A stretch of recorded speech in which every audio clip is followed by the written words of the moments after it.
میں عید الفطر کا تیسرا روز بھرپور جوش و خروش سے منایا جا رہا ہے۔ شہری سیر و تفریح، میل ملاقاتوں اور دعوتوں میں مصروف ہیں۔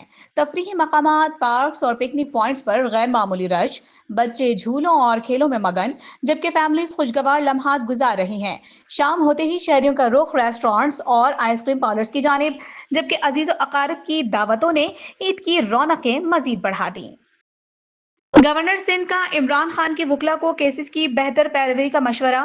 گورنر سندھ نہال ہاشمی نے بانی P T I Imran Khan کے وکلا کو کیسز کی مؤثر پیروی کا مشورہ دیتے ہوئے کہا ہے کہ رہائی کا فیصلہ عدالتوں کا اختیار ہے، حکومت عدالتی معاملات میں مداخلت نہیں کر سکتی۔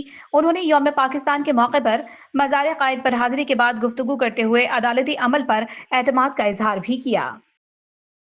سرکاری گاڑیوں میں ہائی آکٹین استعمال پر مکمل پابندی اور وزیر اعظم شہباز شریف نے سرکاری اخراجات میں کمی کے لیے سرکاری گاڑیوں میں ہائی آکٹین HOBC کے استعمال پر مکمل پابندی عائد کر دی ہے۔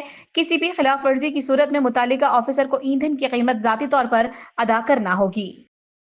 جنگ کے باعث عالمی ایئر لائنز کو 53 ارب ڈالر کا نقصان۔ ایران، اسرائیل اور امریکہ کے درمیان کشیدگی کے باعث دنیا کی 20 بڑی ایئر لائنز کو مجموعی طور پر 53 ارب ڈالرز کا نقصان پہنچنے کی اطلاعات ہیں۔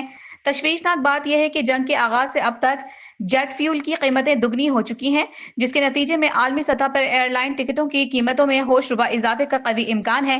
ماہرین کا کہنا ہے کہ اگر مشرق وسطی میں کشیدگی کا یہ سلسلہ برقرار رہا تو کئی عالمی ایئر لائنز دیوالیہ ہونے کے دہانے پر پہنچ سکتی ہیں۔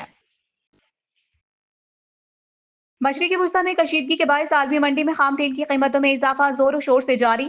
برنٹ 112 ڈالر فی بیرل اور دیگر خام تیل کی قیمتیں بھی بلند سطح پر برقرار ہیں۔ ماہرین کا کہنا ہے کہ اگر مشرق وسطی میں کشیدگی برقرار رہی تو عالمی سطح پر تیل کی قیمتوں میں مزید اتار چڑھاؤ ممکن ہے، جس کے اثرات بالآخر مقامی معیشت اور توانائی کے شعبے پر بھی مرتب ہو سکتے ہیں۔ صدر پاکستان آصف علی زرداری اور وزیر اعظم محمد شہباز شریف نے یوم پاکستان کے موقع پر پوری قوم کو دلی مبارکباد پیش کرتے ہوئے ملک کی سالمیت، استحکام اور امن کے تحفظ کے عزم کا اعادہ کیا ہے۔ دونوں صاحبان مناصب نے اپنے پیغام میں 23 مارچ 1940 کی تاریخی اہمیت کو اجاگر کرتے ہوئے کہا کہ یہ دن بر صغیر کے مسلمانوں کی جدوجہد، قربانیوں اور ایک آزاد وطن کے حصول کی یاد دلاتا ہے۔ مزید یہ کہ پاکستان نے اپنی دفاعی صلاحیتوں کو مضبوط بنا کر خود کو ناقابل تسخیر بنایا ہے۔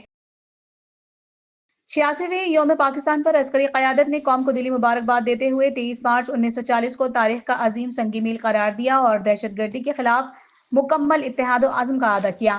Chief of defence forces field marshal Syed Asim Munir, naval chief admiral Naveed Ashraf اور air chief marshal Zaheer Ahmed Babar Sidhu نے اپنے مشترکہ پیغام میں کہا ہے کہ یوم پاکستان ہمیں اس ایمان، امید اور عزم و استقامت کی یاد دلاتا ہے جس نے بر صغیر کے مسلمانوں کو ایک آزاد وطن کے قیام کی راہ دکھائی۔